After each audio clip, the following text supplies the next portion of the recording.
Patuloy naman ang pagbuhos ng tulong ng iba't ibang ahensya ng pamahalaan sa Bicol Region, particular na sa Masbate matapos hagupitin ng Bagyong Opong na 2 ulit na naglandfall noong Biyernes. Sa aerial survey or surveillance ng Philippine Air Force, kita ang probinsya ng Masbate na labis na napinsala ng bagyo kabilang na ang kuryente, komunikasyon, kabuhayan at tirahan ng mga residente. Alaman kay Governor Ko, kailangan ngayon ang pagkain, malinis na tubig, medisina at pansamantalang masisilungan para sa libu-libong pamilyang apektado. Naitala naman ng Office of Civil Defense of Bicol ang higit 28,000 pamilya o mahigit 116,000 na katao na nawalan ng tirahan, kung saan marami ang nasa evacuation centers habang ang iba ay pansamantalang nakikituloy sa kamag-anak. Kaugnay nito, nagpadala na ng halos 38 million pesos na halaga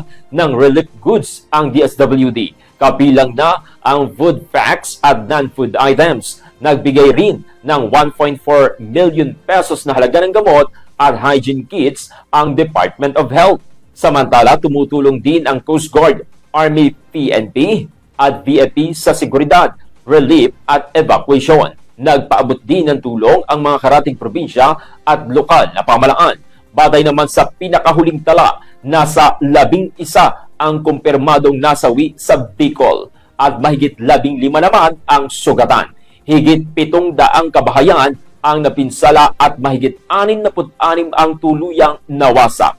Dahil sa lawak po ng pinsala, idineklara na po ng Masbate Provincial Government ang state of calamity upang mas mapabilis ang pagbibigay ayuda at pagbangon ng mga residente.